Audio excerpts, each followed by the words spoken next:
નમસ્કાર, news city ગુજરાતીમાં આપનું સ્વાગત છે। આપની સાથે હું છું મિત્તલ ખાણિયા। સૌપ્રથમ વાત મહાસંગ્રામની કરીએ તો કોંગી નેતા અર્જુન રાઠવાએ નારણ રાઠવા પર શાબ્દિક પ્રહાર કર્યા છે। આખી જિંદગી કોંગ્રેસે જેને બધું આપ્યું તે હવે માવો લેવા ભાજપમાં ગયાનો આક્ષેપ નારણ રાઠવા પર કર્યો છે।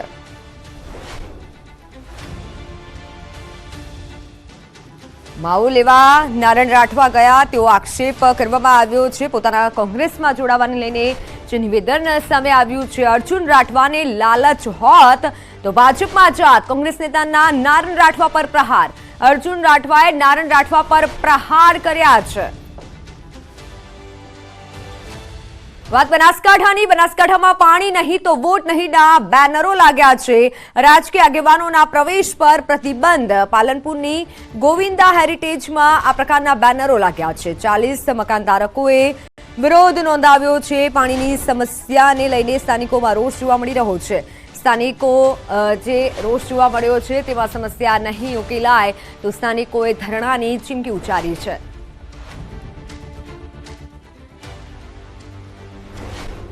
તો સુરેન્દ્રનગરના ચોટીલાના ઝૂંપડા ગામના પ્રાથમિક સુવિધા ન મળતા ગ્રામજનોએ ચૂંટણી બહિષ્કારની ચીમકી ઉચ્ચારી છે। ગામમાં પીવાના પાણી, રસ્તા સહિતની સમસ્યાને લઈને ગ્રામજનોએ ચૂંટણી બહિષ્કારના બેનર મારી વિરોધ દર્શાવ્યો છે। ઝૂંપડા ગામના રહીશોનું કહેવું છે કે ગામમાં મતદાન મથક પણ ન હોવાથી ગ્રામજનોને અંદાજે 2 કિલોમીટર દૂર બાજુના ગામમાં મત આપવા માટે જવું પડે છે। યાત્રાધામ અંબાજીમાં ગબ્બર ગઢના નવા પગથિયાની પૂજા વિધિમાં આચારસંહિતા ભંગના આક્ષેપ થઈ રહ્યા છે। જિલ્લા કલેક્ટર વરુણ બરનવાલ અને અધિક કલેક્ટર અને વહીવટદાર કૌશિક મોદીએ નવીન પગથિયાની પૂજા વિધિ કરી હતી, જેના સામે કોંગ્રેસે વાંધો ઉઠાવ્યો છે। બનાસકાંઠા જિલ્લા કોંગ્રેસ કાર્યકારી અધ્યક્ષ ડામરજી રાજગોરે આચારસંહિતા ભંગનો આક્ષેપ કર્યો છે। જિલ્લા ચૂંટણી અધિકારી તરીકે ખુદ કલેક્ટરની હાજરીમાં કેવી રીતે કામગીરી થઈ તેવા પણ સવાલ સાથેનો એક વિડીયો વાયરલ કર્યો છે। જોકે જિલ્લા કલેક્ટરે કાર્યક્રમ ચૂંટણી પહેલા જ નક્કી હોવાનું નિવેદન આપ્યું છે, સાથે આચારસંહિતા ભંગના આક્ષેપો ફગાવ્યા છે। 21 કરોડના ખર્ચે 21 મહિનામાં પગથિયાની કામગીરી પૂર્ણ કરવાની હોવાથી પૂજા વિધિ કરાઈ હોવાનું નિવેદન આપ્યું છે। આદર્શ આચારસંહિતા ચાલુ હોય ને આ મુહૂર્ત કઈ રીતે થયું એ પણ શંકાનો વિષય છે। સાથે સાથે 30 તારીખે આ કલેક્ટર શ્રી એટલે કે જિલ્લાના ચૂંટણી અધિકારી શ્રીની હાજરીમાં આ ખાતમુહૂર્ત કઈ રીતે થયું એ પણ એક શંકાનો વિષય છે। એનું સમાધાન પણ કલેક્ટર શ્રી નિવેદન આપીને કરે એવી મારી ભક્તોની લાગણી છે। ઓલરેડી એ ગબ્બરનું જે કામ છે ઓલરેડી આ પૂર્વે શરૂ થઈ ગયેલું હતું અને જે કામો શરૂ થઈ ગયા હોય એમાં એ કામો ચાલુ રાખી શકાય છે, એટલે એમાં કોઈ આચારસંહિતાનો ભંગ થતો નથી। આમાં કોઈ રાજકીય નેતાઓ પૂજામાં મેં હાજર રાખ્યા નથી અને ભવિષ્યમાં પણ પૂજા કરીશું તો રાજકીય નેતાઓમાં આચારસંહિતા દરમિયાન કોઈ હાજર રહેતા પણ નથી। કોઈ પણ પક્ષના રાજકીય નેતાઓની ગેરહાજરીમાં અધિકારીઓ દ્વારા પૂજા ગમે ત્યારે કરી શકાય છે।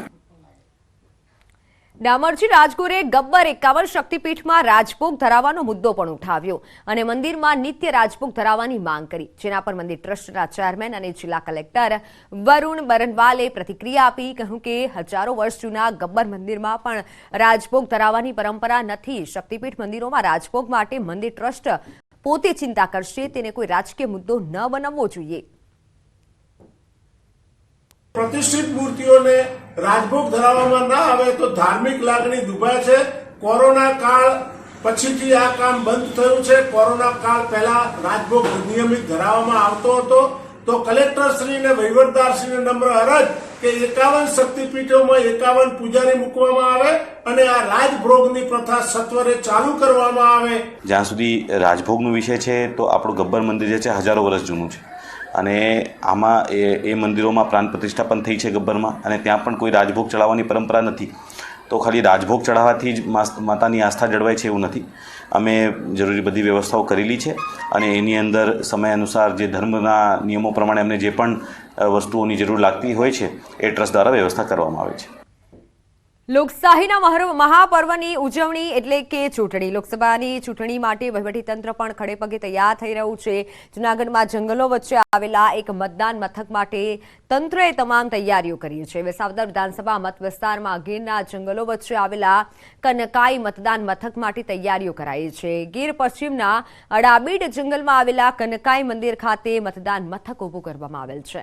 કનકાઈ મતદાન બૂથ નીચે લીલા પાણી, સુવડવી તેમજ ગોરાળવાળા નેસનો સમાવેશ થાય છે અને જેમાં 200 જેટલા મતદારો મતદાન કરી શકે તે માટે એક પ્રકારની વ્યવસ્થા ઊભી કરવામાં આવી છે. અતિ દુર્ગમ એવા જંગલ વિસ્તારમાં મતદારો માટે પીવાનું પાણી, શૌચાલય સહિતની સુવિધાઓ ઊભી કરાઈ છે. તેમજ નેટવર્ક જેવી સુવિધા ઉપલબ્ધ ન હોય ત્યારે અહીં કામગીરીમાં રોકાયેલા કર્મચારીને વાયરલેસ એટલે કે વોકી ટોકી આપવામાં આવેલ છે.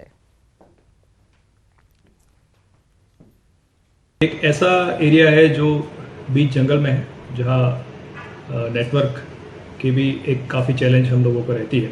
उस एरिया में हमने एक पोलिंग स्टेशन इलेक्शन कमीशन के गाइडलाइन के हिसाब से बनाया होता है. इलेक्शन कमीशन की गाइडलाइन के हिसाब से वहाँ पूरी तैयारी की होती है. हमारी पूरी पोलिंग पार्टीज वहाँ जाती है, ईवीएम वगैरह के साथ वहाँ रहती है और वहाँ मतदार यादी के साथ साथ जो भी सामग्री ज़रूरी है वो रहती है वहाँ पे. और इलेक्शन कमीशन की ये भी गाइडलाइन है कि वहाँ पे पीने का पानी, दैन टॉयलेट व्यवस्था, रैम्प की व्यवस्था, वो सारी जो सुविधा है यानी कि जो बेसिक मिनिमम फैसिलिटीज़ है वो भी वहाँ पे हम लोग तैयार रखते हैं. તો વાત હવે રૂપાલા પ્રચાર અને બીજી તરફ વિરોધ યથાવતની.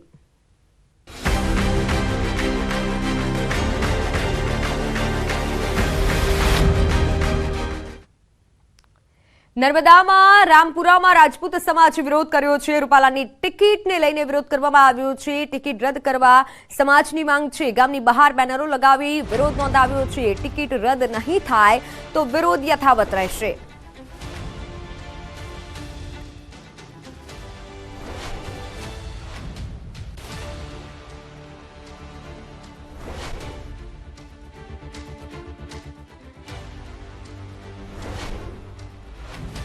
આણંદમાં રૂપાલા સામે ક્ષત્રિય સમાજનો વિરોધ યથાવત છે. ખંભાત અને તારાપુરમાં વિરોધ પ્રદર્શન થઈ રહ્યું છે.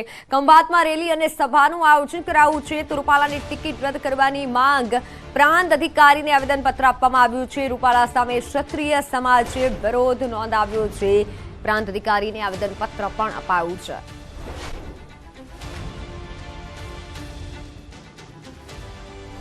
ખંભાતમાં રેલી કરવામાં આવી જ્યારે કે રૂપાલાની ટિકિટ રદ કરવાની માંગ સતત ઉઠી છે. પ્રાંત અધિકારીને આવેદનપત્ર આપી રજૂઆત કરવામાં આવી છે કે રૂપાલાની ટિકિટ રદ થાય. બીજી તરફ આણંદમાં મોટી સંખ્યામાં બહેનો પણ ઉપસ્થિત રહ્યા હતા અને એક સભાનું જે આયોજન કરવામાં આવ્યું અને જેમાં સૂત્રોચ્ચાર પણ કરવામાં આવ્યા કે ટિકિટ રદ થાય. ખંભાતમાં રેલી અને સભાનું આયોજન કરાયું છે.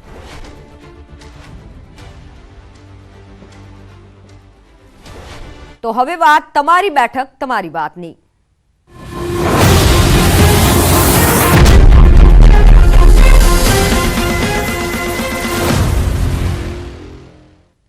ન્યૂઝ સિટીંગ ગુજરાતી આણંદ લોકસભાની પેટલાદ વિધાનસભામાં પહોંચ્યું અને સ્થાનિકો સાથેની જાણવાનો પ્રયત્ન કર્યો કે પેટલાદ વિધાનસભાનો છેલ્લા 5 વર્ષમાં કેટલો અને કેવો વિકાસ થયો છે, શું તેમની સમસ્યા છે, શું માંગણીઓ છે.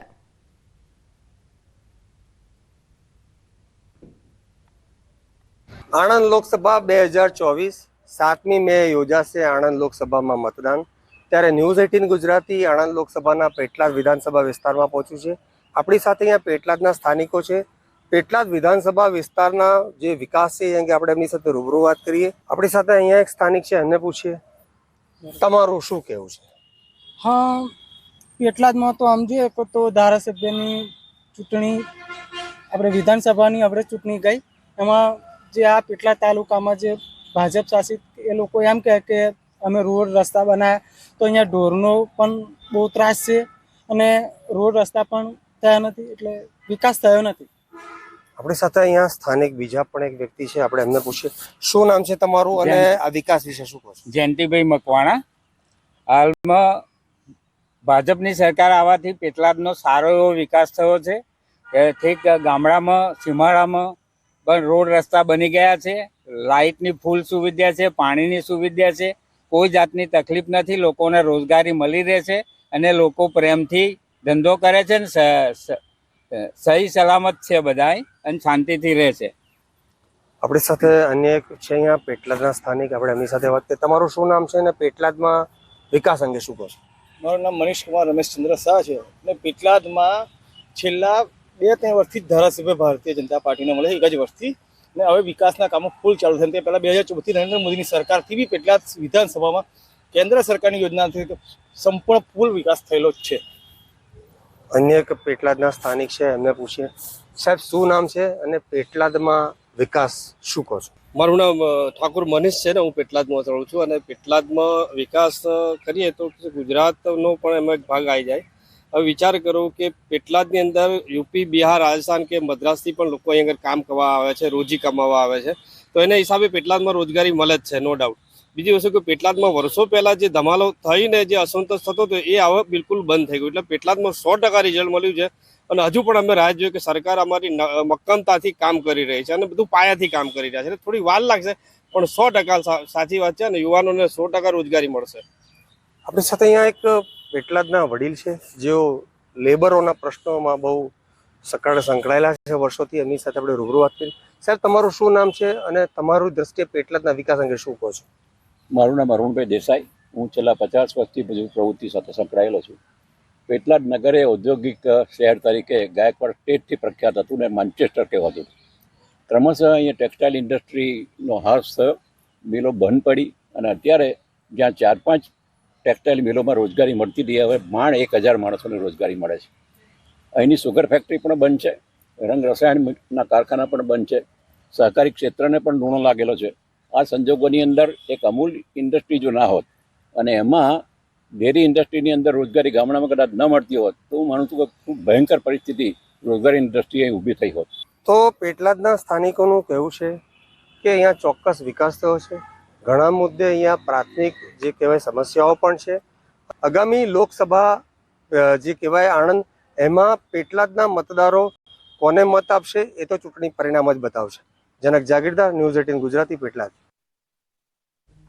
તો વડોદરામાં MS યુનિવર્સિટીની કોમર્સ ફેકલ્ટીના લેટર હેડનો દુરુપયોગ. ટીખળખોરોએ ડીનની સહી સાથેનું ટાઈમ ટેબલ બનાવ્યું. ફર્સ્ટ યરની ઇન્ટરિયલ પરીક્ષાનું બોગસ ટાઈમ ટેબલ વાયરલ થતા ચકચાર મચ્યો છે. વેચાવાચોએ 16 એપ્રિલના બદલે 11 એપ્રિલે પરીક્ષા હોવાનું જાહેર કર્યું. વિદ્યાર્થીઓ પૂછપરછનો મારો ચલાવી ડીનને જાણ કરી હતી. ડીને કહ્યું કે રજિસ્ટ્રારની મંજૂરી હશે તો સાયબર ક્રાઇમમાં ફરિયાદ કરીશું. ડીનની સહી સાથેનું એક ટાઈમ ટેબલ બનાવ્યું.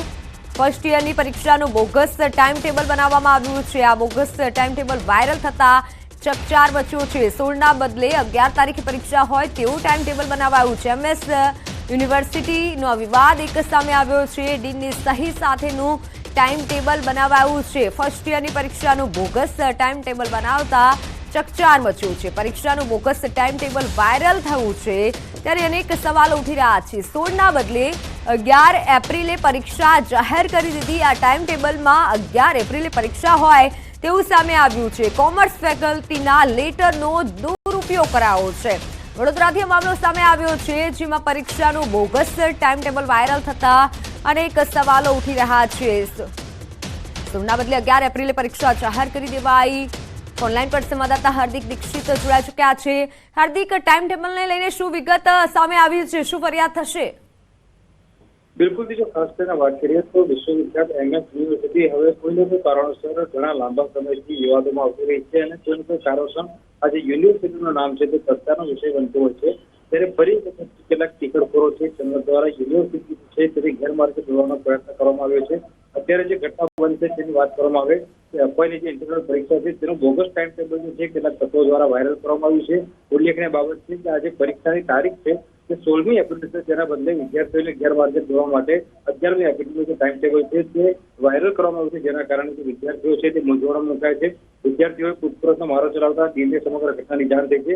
ત્યારે ડીન દ્વારા અત્યારે જે ઉચ્ચ કક્ષાના અધિકારીઓ એટલે કે રજિસ્ટ્રાર અને વીસી સહિતના જે લોકો છે તેમની સલાહ સૂચન લેવામાં આવી રહી છે અને જે ઉપરોક્ત અધિકારીઓ છે તેમને સૂચના મળશે ત્યારબાદ જે ડીન છે તેમના દ્વારા સમગ્ર મામલે સાયબર ક્રાઇમમાં ફરિયાદ દાખલ કરવામાં આવશે. અને બીજી વાત કરીએ તો ભૂતકાળમાં પણ આ પ્રમાણે જે લેટર છે તેઓ વાયરલ થઈ ચૂક્યા છે. યુનિવર્સિટીનું જે લેટર હેડ છે સ્ટેમ્પ છે સહિત છે તેનો દુરુપયોગ થઈ ચૂક્યો છે, પરંતુ યુનિવર્સિટી સત્તાધીશો એ વખતે પણ ઘોર નિંદ્રામાં હતા. અત્યારે આ ઘટનાને લગભગ 12 કલાક ઉપરનો સમય થયો છે ત્યારે યુનિવર્સિટી સત્તાધીશોએ અત્યાર સુધી પણ પોલીસ ફરિયાદ નોંધાવી નથી. ત્યારે યુનિવર્સિટી સત્તાધીશો સામે પણ ક્યાંક ને ક્યાંક સવાલો ઉઠી રહ્યા છે. બિલકુલ હાર્દિક, આભાર માહિતી બદલ.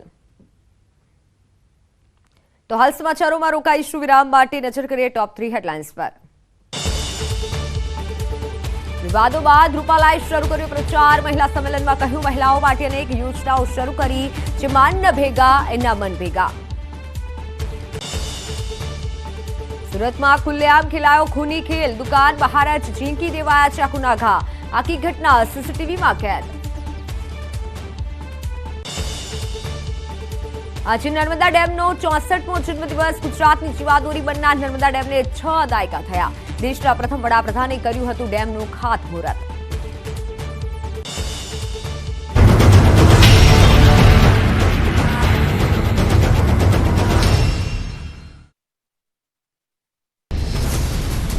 તો ભાજપે શું કર્યું? એક પણ સવાલ લોકસભામાં પૂછ્યો નથી. આપના પર હુમલાઓ પણ થયા છે. ભાજપ સામ દામ દંડ ભેદની નીતિ સાથે ડરાવવાનું કામ કરે છે.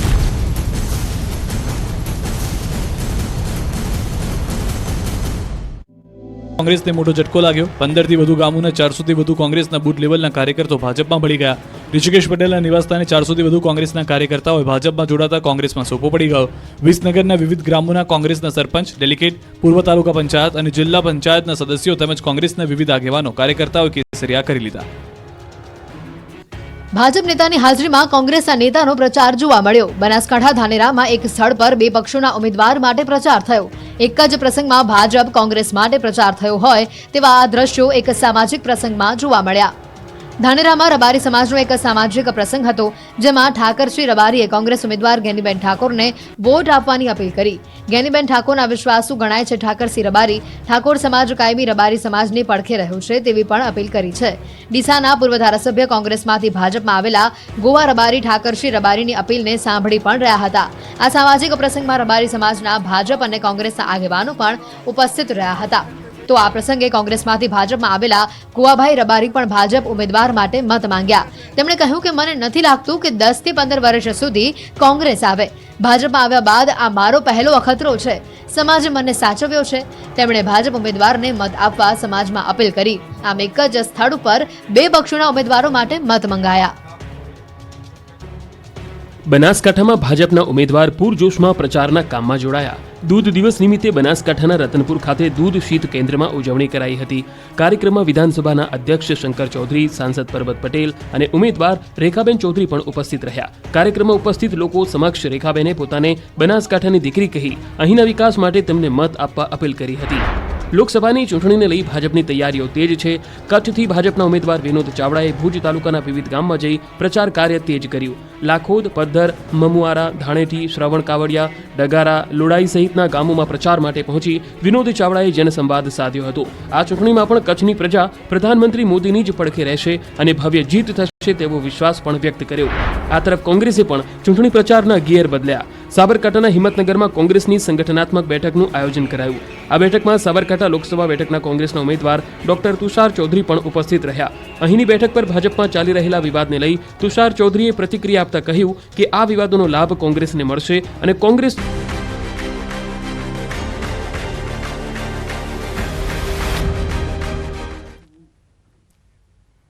Welcome back. ગુજરાતના ખેડૂતો માટે માઠા સમાચાર સામે આવ્યા છે. 5 દિવસ બાદ ગુજરાતમાં માવઠું થઈ શકે છે. હવામાન વિભાગની પ્રી મોન્સૂન એક્ટિવિટીની આગાહી.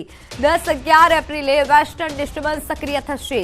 10-11 એપ્રિલે પ્રી મોન્સૂન એક્ટિવિટી થશે. 10-11 એપ્રિલે ઘણા ભાગોમાં સામાન્ય વરસાદ થશે. 10મી એપ્રિલે 3 જિલ્લામાં સામાન્ય વરસાદ થઈ શકે છે, જેમાં દાહોદ, છોટાઉદેપુર, નર્મદામાં સામાન્ય વરસાદ રહી શકે છે.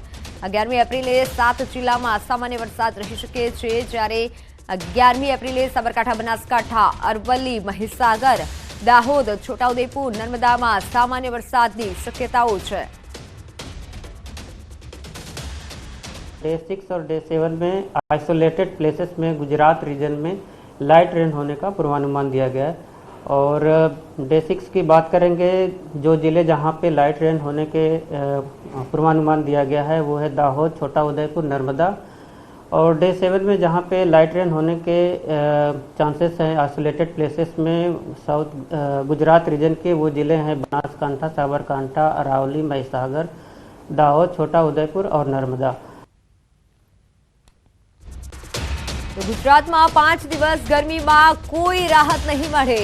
ગરમી અંગે હવામાન વિભાગની મોટી આગાહી. અમદાવાદમાં ગાંધીનગરમાં પારો 36 ડિગ્રીએ પહોંચી શકે છે. જ્યારે અમદાવાદમાં આજે 35.7 ડિગ્રી તો ગાંધીનગરમાં 36 ડિગ્રી જેટલું તાપમાન નોંધાયું છે. ત્યારે આજે ગુજરાતમાં સૌથી ગરમ શહેર રાજકોટમાં 38 ડિગ્રી જેટલું તાપમાન નોંધાયું છે.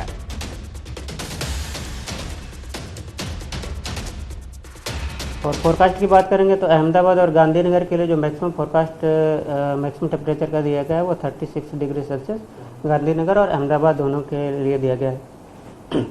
और हाईएस्ट टेम्परेचर की बात करेंगे पूरे गुजरात रीजन में तो सबसे ज़्यादा राजकोट में 38.6 degree Celsius maximum temperature record हुआ है. તો 2 દિવસ કયા ભાગોમાં સામાન્ય વરસાદ થઈ શકે છે તેની વાત કરીએ. મેપ પર નજર કરીએ. 10મીએ ક્યાં વરસાદ રહી શકે છે તો મેપના માધ્યમથી નજર કરીએ તો 10મીએ દાહોદ, છોટાઉદેપુર અને નર્મદા જિલ્લામાં વરસાદ રહી શકે છે. 10મી તારીખે ખાસ આ જિલ્લા માટે સાવધાની રાખવી પડશે. ખેડૂતોએ પણ સાવધાની રાખવી પડી શકે છે કારણ કે 10મીએ વરસાદ થઈ શકે છે. 11મીએ ક્યાં વરસાદ થઈ શકે છે તો 11મીએ સાબરકાંઠા, અરવલ્લી, મહીસાગર, દાહોદ, છોટાઉદેપુર અને નર્મદામાં વરસાદ થઈ શકે છે. 11મી તારીખ માટે આ મહત્વની આગાહી કરવામાં આવી છે હવામાન વિભાગ તરફથી.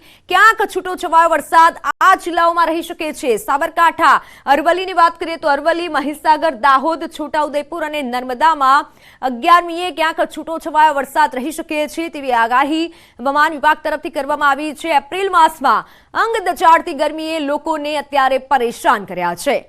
વધુ પડતી ગરમીના કારણે અમદાવાદ સુલા સિવિલ હોસ્પિટલમાં રોજના 15 થી 16 દર્દી હિસ્ટ્રોક તેઓને આવી રહ્યા છે.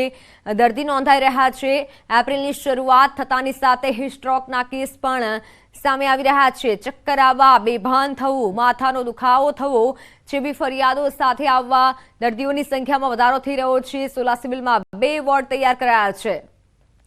સૌથી વધુ 40 થી 45 વર્ષના લોકો અને બાળકોમાં હીટ સ્ટ્રોકની અસર વધુ થઈ શકે છે. એવામાં સોલા સિવિલના સિનિયર ડોક્ટર હર્ષ પટેલના મતે બાળકો અને વડીલોને ખાસ તકેદારી રાખવાની જરૂર છે.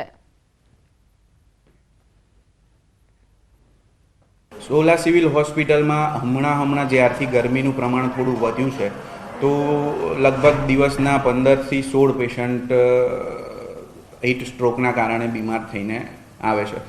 જેમાંથી મોટા ભાગના પેશન્ટો સમયસર આવી ગયા હોય છે એટલે બહુ તકલીફ નથી પડતી. પણ કોઈક પેશન્ટ થોડું આવવામાં મોડું કરી દે તો એને થોડું વધારે ટાઈમ હોસ્પિટલાઇઝેશનની જરૂર પડે અને વધારે બીમાર થવાની શક્યતા રહે.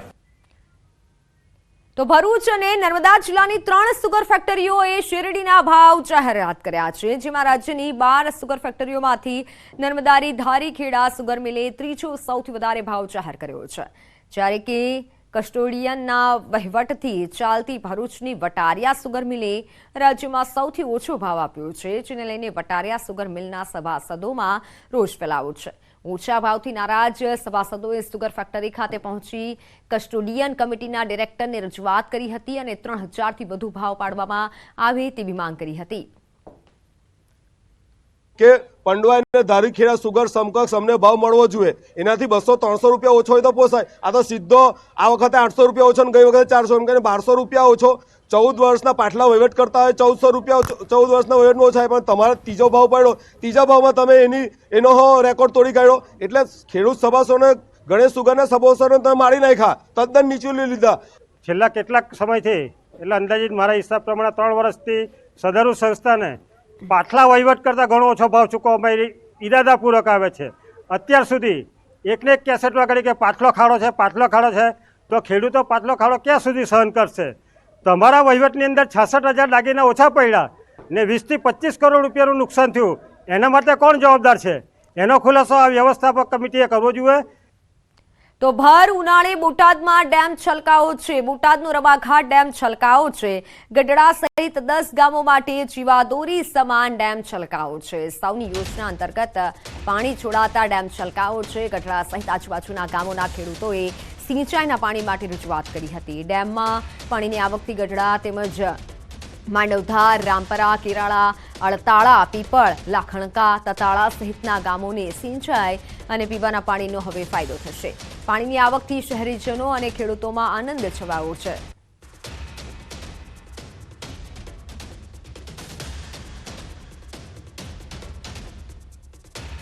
તો હાલ સમાચારોમાં બસ આટલું જ. નજર કરીએ ટોપ 3 હેડલાઇન્સ પર.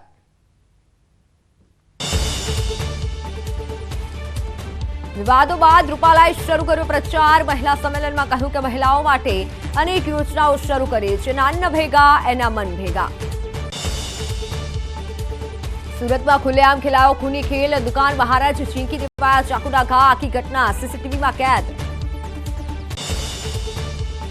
આજે નર્મદા ડેમનો 64મો જન્મદિવસ. ગુજરાતી જીવાદોરી બનનાર નર્મદા ડેમને 6 દાયકા થયા. દેશના પ્રથમ વડાપ્રધાને કર્યું હતું ડેમનું ખાતમુહૂર્ત.